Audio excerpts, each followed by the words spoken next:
金子でございます。ということで、今日なんですけども、ちょっと初心に戻りまして、マダイをさばいていきたいなと思います。何をそんな急にマダイなんかさばき出すんだと、皆さん思いますよね。僕最近、うちで魚をさばいたんです。ここはスタジオなんで、いつもスタジオで魚さばいてるんですけど、もうめちゃくちゃ久しぶりに、うちで一匹丸ごとの魚をさばいたんですよ。で、その時に思ったのが、自宅のキッチンで丸魚をさばくのって、めちゃくちゃ汚れるし、すげえ大変だなと思ったんですよね。僕の動画見てくださってる皆さんも、動画は好きだけど、実際家でやるのは、ちょっとハードルが高いっていう方はたくさんいると思ったんですよね。なので、今日はこちらのオーソドックスなマダイ、結構大きいですよ、サイズ的には。もう40センチぐらいある。1キロぐらいのマダイ、これ買ってきました。で、このマダイをですね、100均にあるアイテムだけで、キッチンを汚さないで、綺麗にお刺身まで作るという動画を撮っていきたいと思います。この動画さえ見れば皆さんもご自宅で、キッチン汚さずにマダイがさばけること間違いなし。こんな動画撮っていきたいと思います。意外とこういうの求めてる人多いと思うんですよね。手についた魚の匂いの取り方とか、今日それもお教えしたいと思います。で、買ってきたものがこちらですね。今日はダイソーさんで買ってきました。正直かっこよかったりよく切れる出刃包丁とか、あと分厚い木のまな板とか、そんなものって正直いらないんですよ。マダイぐらいだったらもう100均にあるもので、もう綺麗にお刺身までいけちゃうんですよね。でもいくつかポイントがありますんでね、そこら辺もご説明しながらやっていきたいと思います。まず必要なもの。まな板買いましょう。このまな板は、魚が収まるぐらいのサイズ感のまな板で OK ですね。もうペラペラのものでも OK です。もう全然厚みはなくて大丈夫。で、次は、こちらですね。キッチンバサミ。これも欲しいですね。で、鱗取り。これもね、僕は欲しいと思います。こういうしゃもじとか、こういうペットボトルの蓋とかでも鱗は取れるんですけど、やっぱりね、鱗かきが一番取りやすいです。で、あと包丁ですね。包丁。もうこんな包丁があればいいです。100円です。もう出刃包丁でも万能包丁でももうどっちでも OK です。もうお好きな包丁でいいと思います。これ出刃包丁って書いてありますけど、厚みもそんなないですし、ほぼ万能包丁みたいなもんですね。形がちょっと出刃っぽいっていう感じの包丁ですね。これ結構使いやすいんですよね。ほんで、あとこれもあるといいと思います。タイルの、これブラシちょうどいいブラシがあったんですよ。こう、山形になってる、こういうブラシ。こういうのなかったら、使い捨ての歯ブラシとかでもいいと思います。これで血合いとかを描いていきますんでね。あとは軍手。手を保護するものですね。これはあった方がいいと思います。そしてこれビニール袋です。ちょっと大きめのビニール袋でいきます。これない場合はもう最悪、こういうついてくる袋とかこんなんでも OK です。で、あとはこういうね、水切りネットとかあると、シンクにこうやってかぶしとくだけで、鱗とか内臓がここに溜まって、後で処理しやすいんでね。これあるといいと思います。あとこういうね、バット万能バットみたいな。こういうのがあると、すごく使い勝手がいいんで、これあるとマジ便利ですよ。で、ちょっとこのぐらい深い方がいいですね。で、あとはこうキッチンペーパーですね。キッチンペーパー1ロールぐらいあれば全然足りると思います。このぐらいあれば狭いスペースでもキッチンが汚れずにお魚さばけます。じゃあもうやっていきましょうか。まずは軍手していきましょう。タイは鱗もエラもヒレもすごく鋭いので手を保護するという意味でも軍手とかした方がいいと思います。はい、軍手しました。そしたら次、まな板ですね。で、まな板をセットするんですけど、ただ置いただけだとツルツル滑ってしまいますんで、キッチンペーパーとか、あとタオルとか、そういったものを濡らして、その上にまな板を置くと、滑りにくくなります。でもっといいのが、こういうシリコンのシート。これマジで滑んないんで、これ僕愛用してますね。はい。もう滑りません。で、ここでさばいていきます。で、次にこちら、鱗取っていくんですけど、僕は動画配信者なので、皆さんに分かりやすく見ていただくために、鱗飛んでも構わないスタイルで、こうガリガリガリガリ、まな板の上で、鱗取ってましたけど、そんなこと自宅でやったら、こういうとこに置いてあるコップとか、洗剤の容器に鱗めちゃくちゃ飛び散りますよね。絶対ダメですよね。なので、ビニール袋の中にマダイを入れて、鱗を描いていきたいと思います。そうすると、ビニール袋の中で鱗がバチバチバチバチ飛ぶんで、飛び散りません。でも一つ注意点があって、このマダイのヒレ、めちゃくちゃ鋭いです。ビニール袋っていう閉鎖された空間で手を動かしてると、ヒレが刺さってしまうことありますよね。そこで、まずこちらの万能バサミですね。こちらで、ヒレというヒレをもうカットしちゃいます。姿作りとかにしたい場合は、ヒレを取っちゃうと、不格好になっちゃうんですけど、普通にお刺身にする場合は、鱗取る段階でヒレは切っちゃいます。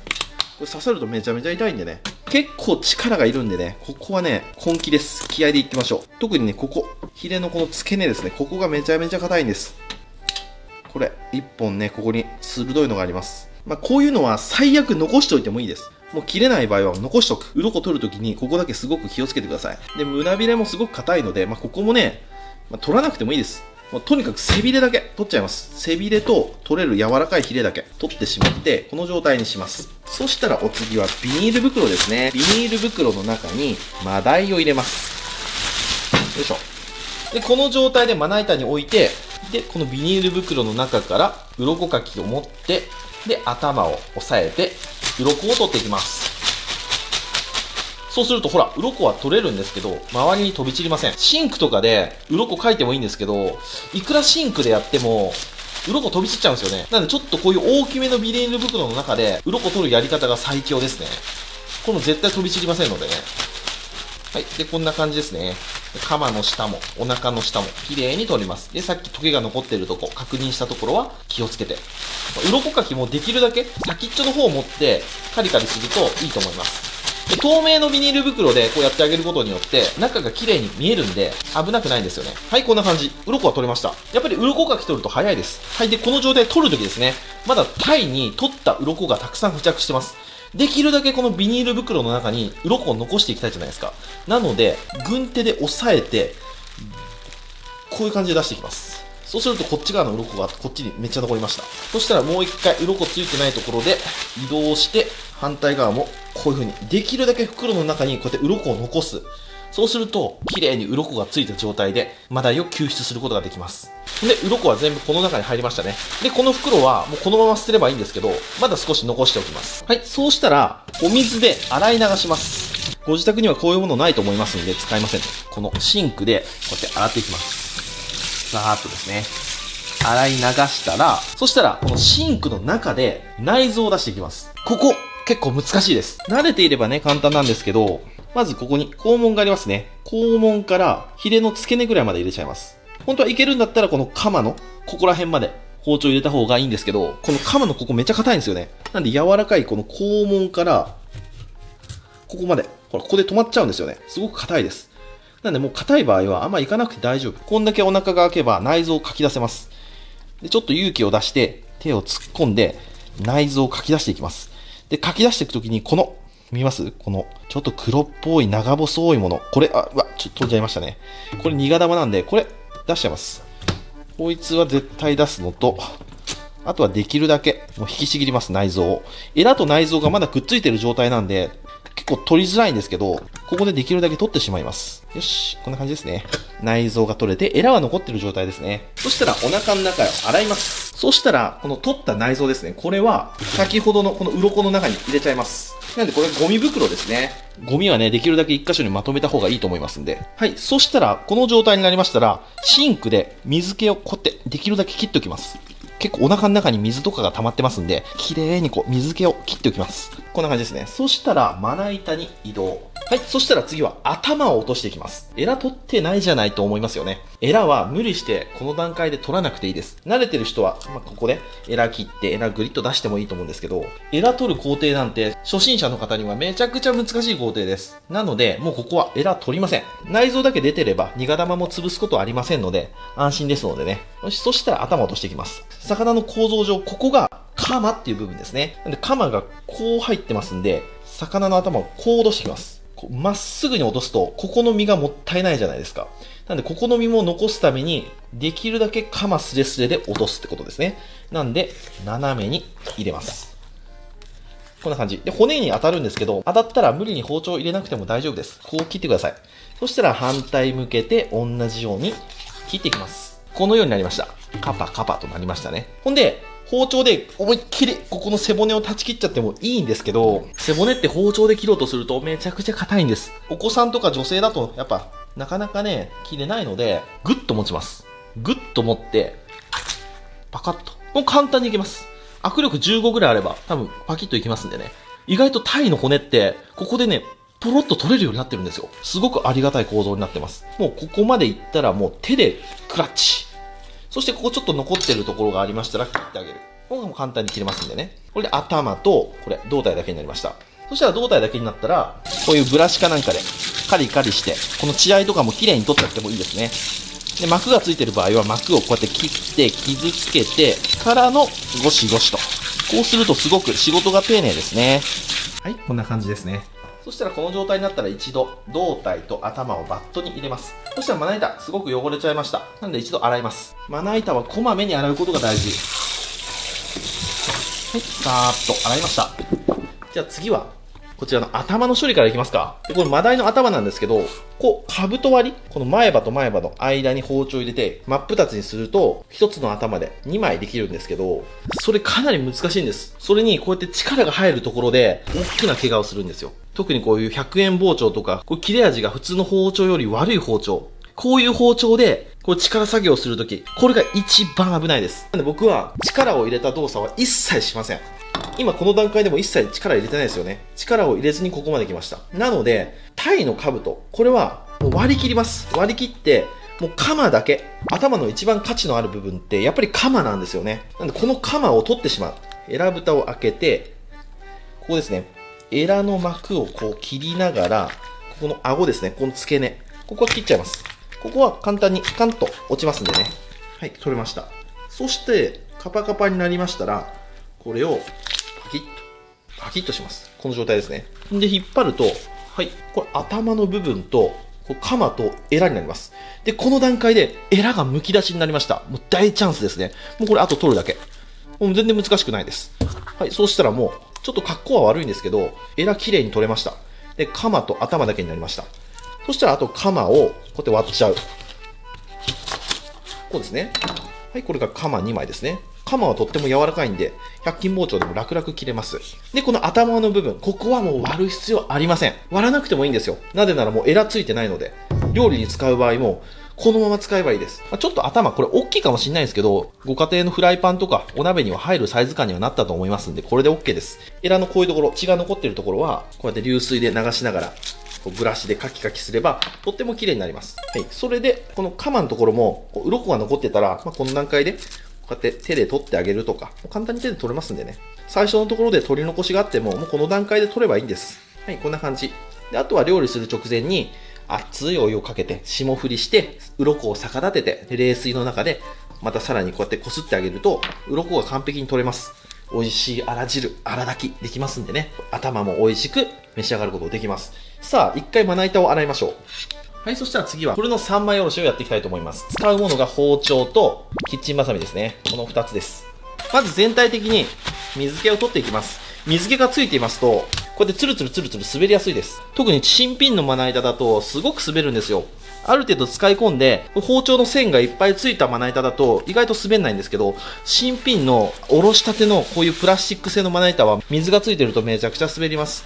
なんですけど、こうやって水気をしっかり切ってしまえば、ほら、こう意外と滑らないんで、もう水気はしっかり切ることですね。で、ここをきれいに拭くときに、やっぱりこの背びれがないと安心なんですよね。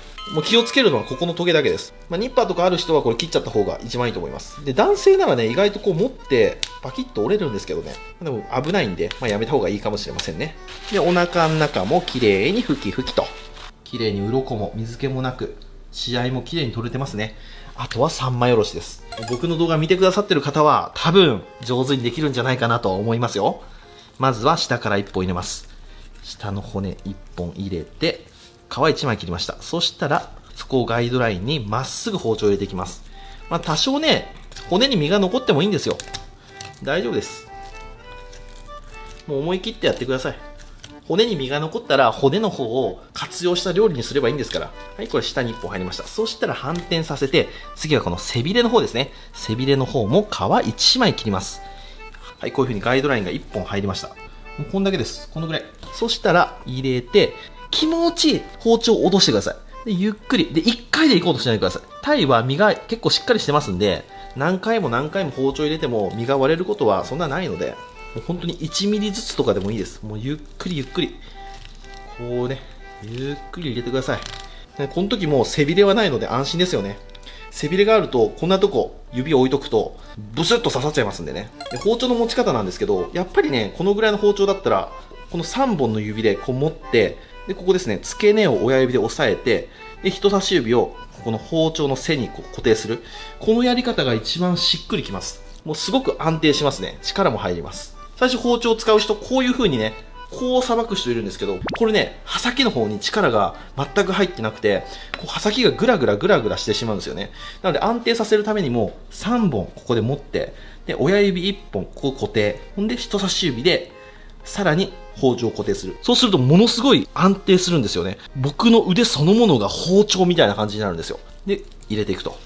でもこれをやるときにやっぱ背びれがあるとブスッと刺さってしまいますんで、やっぱ背びれは切った方がいいなということですね。はい。こういう風に下も背中も入りました。そうしたら、あと繋がってるところって言ったら、もうここなんですよ、結局。ここ。腹骨の付け根。骨が1、2、3、4、5、6、7本。この7本の付け根が繋がってるだけなんで、この付け根を1本ずつハサミでチョキンチョキンチョキンチョキンチョキンと切ります。で、どこから切ってもいいんですけど、まあ、この頭側から切るのがいいかもしれません。こう見ながら、まず1本目。はい、切りました。2本目。はい、切った。3本目。4本目。5、6、7。こんな感じ。今切った骨っていうのが、ここですね。1、2、3、4、5、6、7本です。もうこれが切れれば、もうこの状態になります。ピロンピロンピロンと。そしたらあとは繋がってるのこの尻尾のところだけなんで、尻尾のところを切ると。はい、これで1枚取れました。これが2枚おろしですね。マダイの2枚おろしの完成。そしたら次は腹骨をすいていきましょうか。腹骨をすく。これ難易度高いですね。まずはここ。ここが腹骨ですね。カッとこう入れます。最初の一発が血合い骨と腹骨、ここくっついてますんで、カッと硬いです。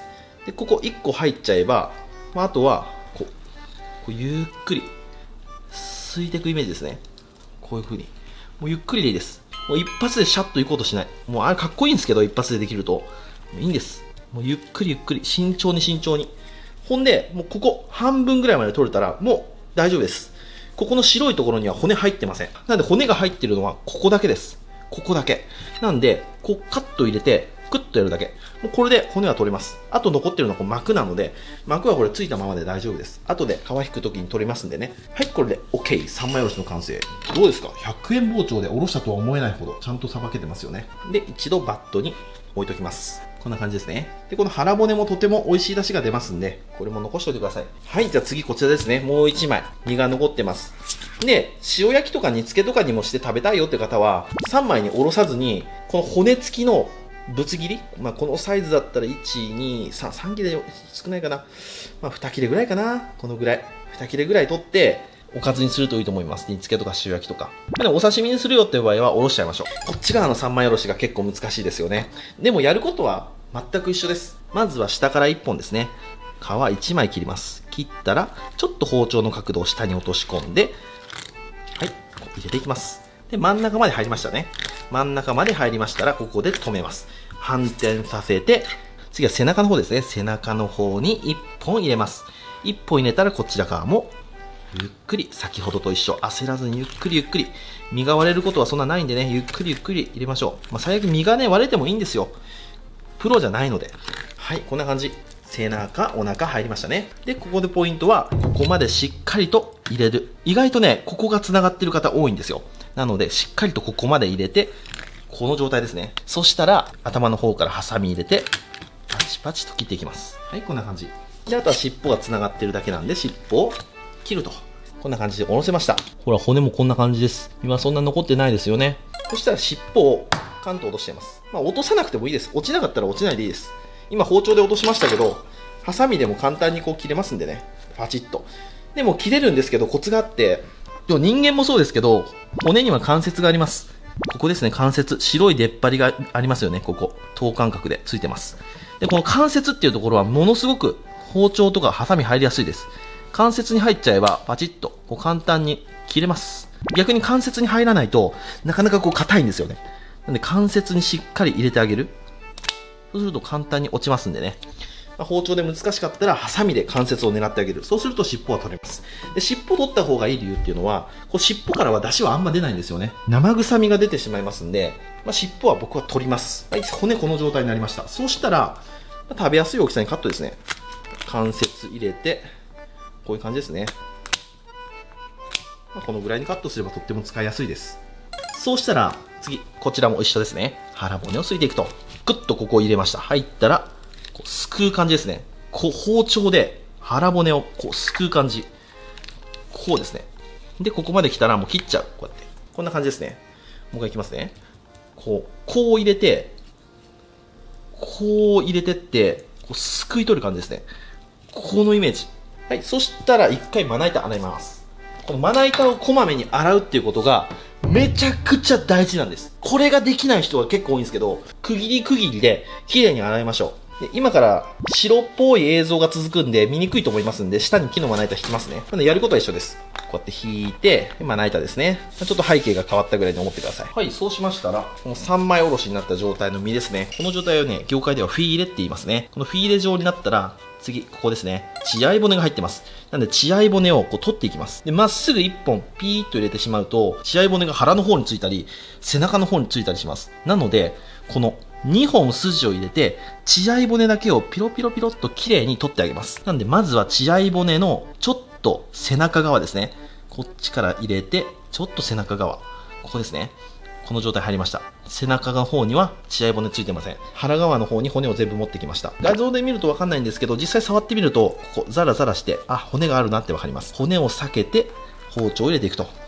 で、皮まで入れてください。こんな感じですね。これよく見る形になりましたね。そしたら次こっち、お腹の方に全部血合い骨が残ってる状態なので、ここから包丁を入れていきます。で、正確に言っちゃうと、ここの尻尾のここら辺には入ってないんですよ。なので、ここら辺だけシュッと取れば、血合い骨は取れました。こんな感じですね。で、この状態になった時に、この膜取っちゃいましょう。お刺身にするときちょっとこれ食べると、なんかね、油臭い感じがしますんで、この膜も取っちゃった方が見栄え的にもいいんでね。この1枚状態で膜を取ろうとすると、こっちの背中の方、お節って言うんですけど、お節の方が突っかかって邪魔でなかなか取れないんですよね。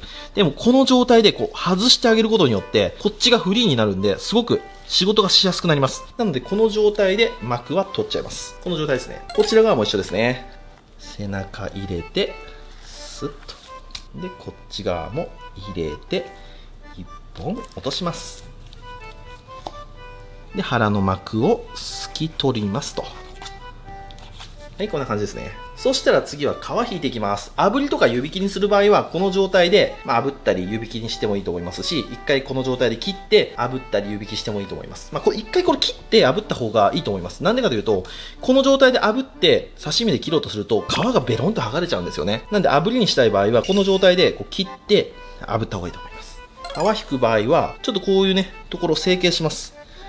こういう出っ張ったところを成形した方が皮引きやすいんですよ。この状態にします。そしたら、僕は尻尾の方から入れて、で、皮を剥いでいきます。ゆっくりでいいです。こんな感じで。できるだけ包丁とまな板を密着させて、ビュッと引く。ビュッとはなかなか引けないんで、1、2、3、4でもいいし、できなかったらもうギコギコギコギコでも大丈夫です。最初からこんな上手にこう白い膜とか残りませんので、この白い膜が残ったらもう最高。すごく上手です。はい、皮が引けましたと。背中の方も一緒ですね。尻尾のギリギリから包丁を入れます。で、皮1枚残して、ここから取っかかりを作って、こういう風に引いていきます。僕は内引きって言って、こう内の方にこうやって引いていくやり方なんですけど、外引きって言って、こういう風にして、この皮をちょっと引っ張りながら、こうやって、こういうめくり方もありますね。どれでも好きなやり方でいいと思います。こういう風に。僕は慣れてるんで、内引きの方が好きです。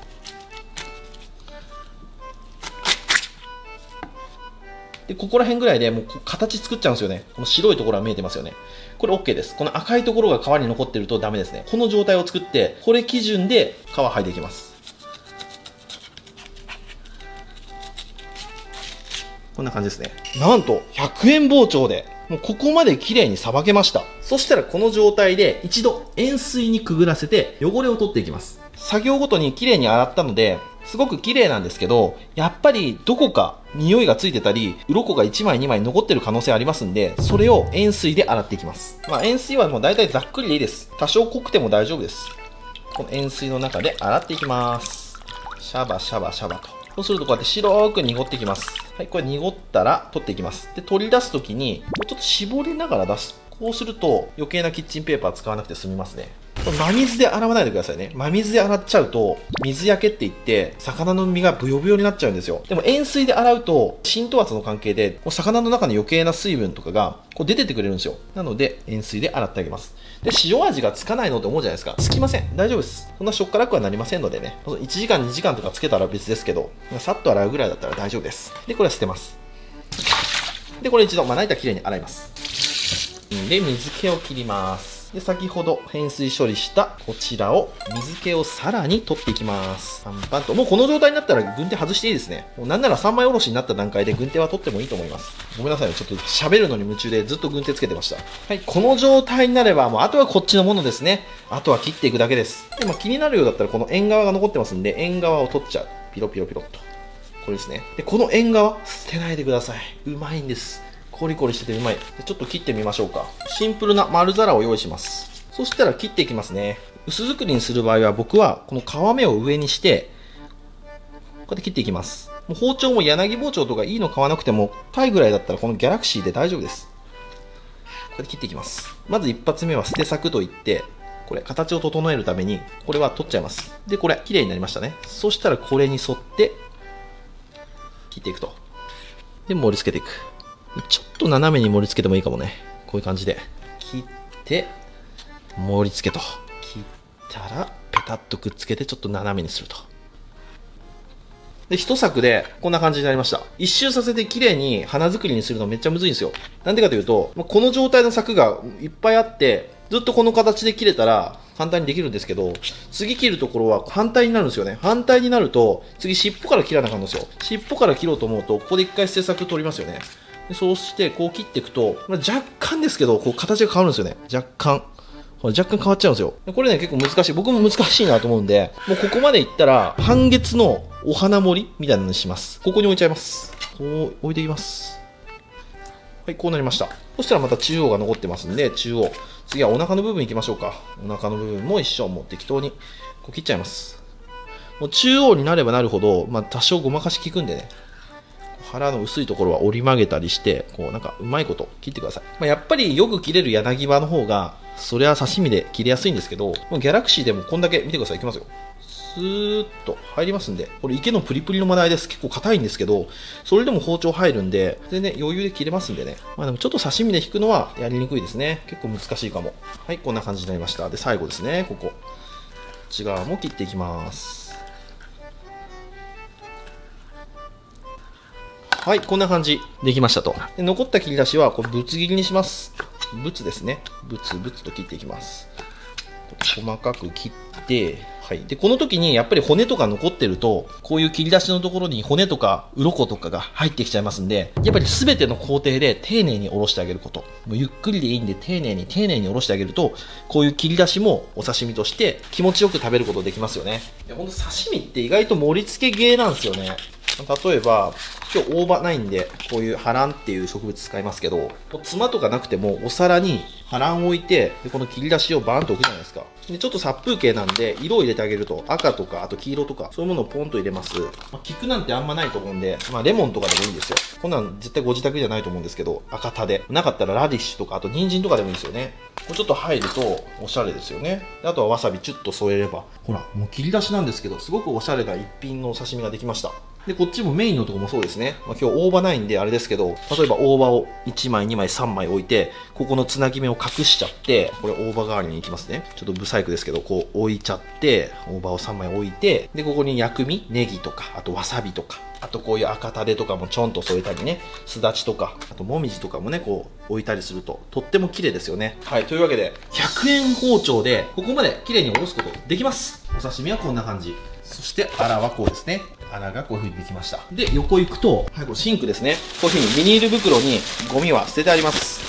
あともう縛って捨てるだけですね。ほんで、この手についた匂いですよね。これどうしてるのっていう質問めっちゃ来るんですよね。僕はもう普通のハンドソープです。普通のハンドソープを、まず一回きれいに洗います。ざっくり手を洗って、で、まず一回流しますよね。はい、流れました。これざっくり取れただけです。まだね、匂いはつきます。奥底にちょっと匂いますよね。なので、もう一回洗います。まな板とか包丁とかもそうなんですけど、やっぱり二度洗いっていうのが一番綺麗になるんですよね。一回でゴシゴシずっとこすってるより、一回洗って、ほんでその泡を一回捨てて、また新しい泡を追加して二回目洗う。これがね、一番綺麗に洗えます。でも、魚臭さってなかなか取れないじゃないですか。だから僕は、これ蛇口ですね。これステンレスなんですけど、これでこうするんですよ。何してんのと思うじゃないですか。なんか、ステンレスの効果で、こうすると、魚臭さがなくなるんですよ。これ嘘でしょと思うじゃないですか。本当に消えるんですよ。実際そういう商品もあるぐらいです。こうステンレス製のなんかソープみたいな。ソープって言っても本当ステンレスの塊なんですけど、ただの。で流しますと。でここの蛇口も流すと。そうすると蛇口もきれいになるっていうね、一石二鳥です。で流しましたら匂いがね取れてるんですよね。僕はそういう感じで洗ってますね。はい、ということでいかがでしたか。いい道具なんでなくてもこう魚の構造とかね、段取りですね。魚をさばく前にバットにシートを敷いておくとか、先に塩水を作っておくとか、先のことを見据えて処理してあげると全体的に汚れずに綺麗にお魚をさばくことができます。意外といつもの動画だと尺の関係上サクサクサクっとさばいて、なかなか長々と細かいところまで説明できないんですけど、本当はねこのぐらい僕は一匹一匹説明してさばきたいんですよ。この企画が好評でしたらまたいろんな魚でこういう細かい説明をしながらさばいていけたらなと思います。はい、というわけで今日ご視聴ありがとうございました。バイバイ。これはキンキンに冷やして食べます。